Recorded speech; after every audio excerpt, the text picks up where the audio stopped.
Hey guys, this is my Kombucha 101 tutorial. As you can see on the screen, it says kombuchabrooklyn.com. That's an awesome resource for any questions that you might have after watching this. Here are a few things you're going to want to make sure you have. Make sure and sanitize everything with vinegar. Doesn't matter which one you use before you start doing everything. And then you want to take and use filtered water. That's what I use. And pour it in. Remember, it's about 1 gallon. To 1 cup of sugar. So I'll fill that thing all the way up. As I wait for it to boil, drink some delicious kombucha. And I use green and black tea. I personally use about 5 black tea to 2 green teas for the most part.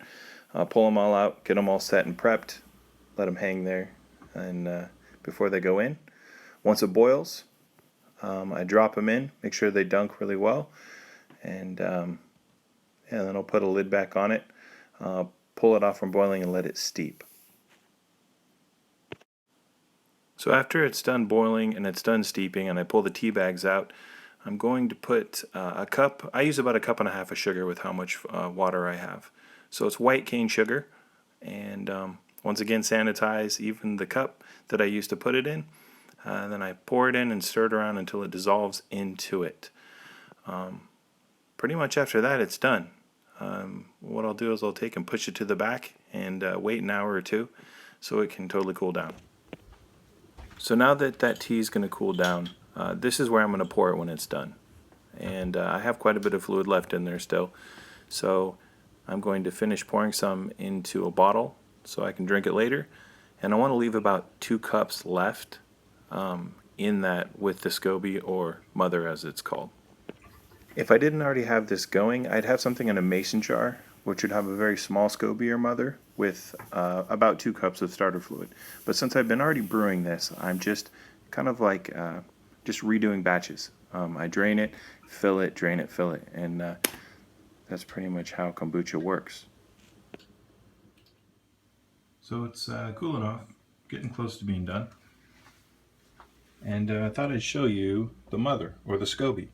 So this is like cheesecloth, that rubber band around it there. And that organism right there is a living, breathing bacteria. And so I sanitize my hands with more vinegar, because I don't want to introduce anything that would destroy the mother. But as you can see, it's kind of a fleshy mass. And I've drained it down enough. So if I was going to give a starter to somebody, I'd pull off this right here, the bottom one, and put it in a mason jar with some of this starter fluid. And this starter fluid, what's in there, is that it's impregnated with the bacteria. So I'm going to pour the tea from that guy, once it's cooled, into here, and it will start the process over again. Hey guys. Alright, so it is cooled and ready to go in. My SCOBY's really thick, so I could probably dump this whole thing in here and it'd be fine. But when you have a smaller one that's growing, it's nice if you have a bunch of fluid to kind of ladle it in like this. Once again, I sanitized this Pyrex, I guess, measuring cup to keep it sanitary. Anything that it's going to go touch or go into the kombucha, the tea, here or here, needs to be sanitized. So I will just scoop a couple, pouring it kind of around the edges, not directly on top. I'm sure it'd be fine if I did, but just to be safe.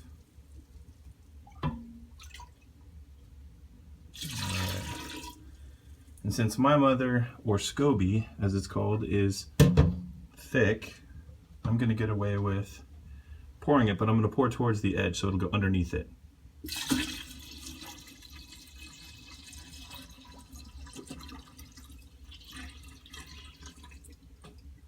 There we go. Now my hands have been sanitized so I can reach in here, and it's kind of floating on the surface already, so I really don't need to do much.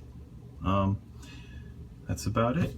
So now I just need to put some cheesecloth over it to protect it so fruit flies, bugs, things don't get into it. And this is how it's going to ferment, just like this. So batch 7 is in this jar, and 3/15 is the date. So I will check it in anywhere from 3 to 6 days.